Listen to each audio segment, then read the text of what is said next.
Salam Ibu Bapak Saudari yang dikasihi Tuhan Yesus Kristus. Puji syukur kepada Tuhan, saat ini kita berjumpa kembali dengan saya MBS melalui program Pesan Suara 5 Menit via YouTube hari ini yang ke-116 dengan tema Tuhan bergaul karib dengan yang jujur. Sebelum mendengarkan firman Tuhan, mari kita berdoa. Bapa di surga, kami bersyukur atas kasih setiamu yang selalu menjaga dan melindungi kami sampai saat ini. Kami mau mendengarkan firman-Mu, kiranya Tuhan berkenan berbicara kepada kami. Dalam nama Tuhan Yesus Kristus. Amin. Pembacaan Alkitab hari ini dari Amsal 3 ayat 32 yang berkata demikian. Karena orang yang sesat adalah kekejian bagi Tuhan, tetapi dengan orang jujur ia bergaul erat.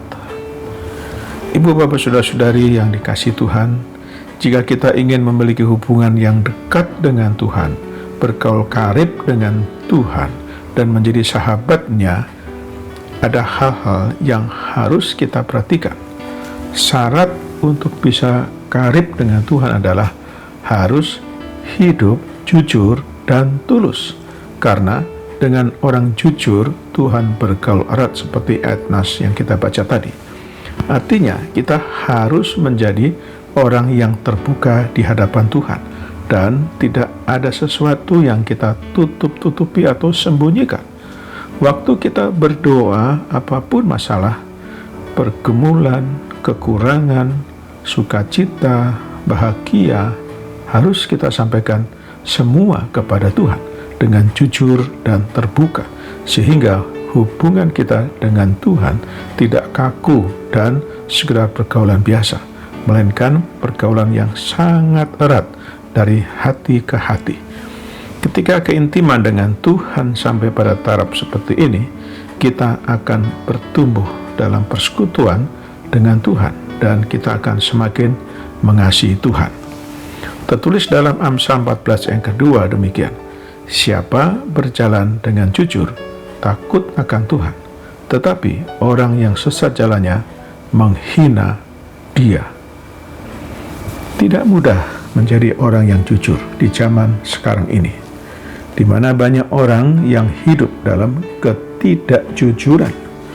Mereka berprinsip jujur ajur, itu dalam bahasa Jawa artinya jika kita jujur, kita pasti akan hancur. Tetapi sebagai orang percaya, kita dituntut untuk hidup dalam kejujuran. Bagaimana kita bisa menjadi seorang yang jujur? Kita harus hidup dalam ketulusan hati. Alkitab mencatat dalam Amsal 11 yang ketiga demikian. Orang yang jujur dipimpin oleh ketulusannya, tetapi pengkhianat dirusak oleh kecurangannya. Jika kita ingin hidup jujur terhadap Tuhan, kita juga harus tulus terhadap Tuhan. Orang yang tulus adalah orang yang mengasihi Tuhan tanpa syarat, yang dalam melakukan segala sesuatu tidak akan menuntut upah. Mengapa ada banyak pelayan Tuhan yang berselisih? Karena mereka tidak tulus melayani Tuhan. Orang yang tulus tidak akan mengeluh atau menggerutu dalam mengerjakan tugas pelayanannya. Tidak banyak orang dikatakan sebagai sahabat Tuhan seperti Abraham dan Musa. Lalu ada Daud yang disebut sebagai orang yang berkenan di hati Tuhan. Apakah kita rindu menjadi sahabat Tuhan? Hiduplah dalam kejujuran dan ketulusan.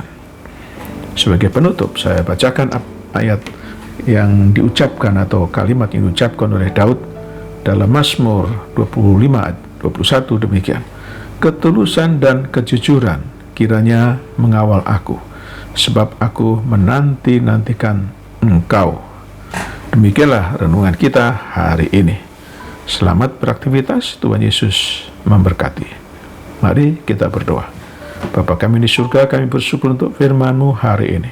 Terima kasih atas pencerahan-Mu bagi kami hari ini, bahwa syarat untuk dekat dengan Tuhan, bergaul karib dengan Tuhan adalah hidup dengan tulus dan jujur.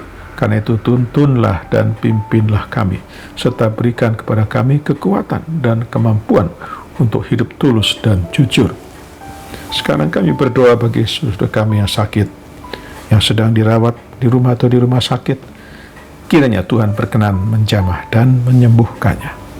Kami berdoa bagi yang bergumul dengan berbagai macam masalah kehidupan, masalah rumah tangga, kebutuhan teman hidup, kebutuhan keuangan, masalah pendidikan, juga kebutuhan pekerjaan. Kiranya Tuhan berkenan menolong dan memberikan jalan keluar. Kami berdoa bagi korban bencana alam, gempa bumi, tanah longsor, gunung meletus, bencana banjir dimanapun berada. Kiranya Tuhan berkenan menghibur dan menguatkan mereka para korban. Kami berdoa bagi pemerintah, aparat keamanan, para relawan, dan siapapun yang membantu para korban. Kiranya Tuhan berkenan memberkati mereka. Berkatilah seluruh aktivitas kami hari ini, ya Tuhan. Dalam nama Tuhan Yesus Kristus yang telah mengajarkan kami berdoa. Bapa kami di surga, dikuduskanlah namamu, datanglah kerajaanmu, jadilah kehendak-Mu di bumi seperti di surga. Berikanlah kami pada hari ini makanan kami yang secukupnya, dan ampunilah kami akan kesalahan kami, seperti kami juga mengampuni orang yang bersalah kepada kami. Dan janganlah membawa kami ke dalam pencobaan, tetapi lepaskanlah kami daripada yang jahat. Karena Engkaulah yang punya kerajaan dan kuasa dan kemuliaan sampai selama-lamanya.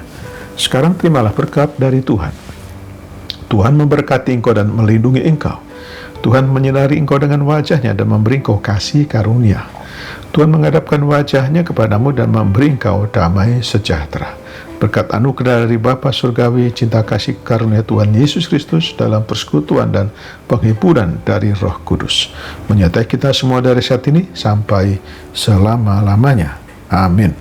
Sampai jumpa.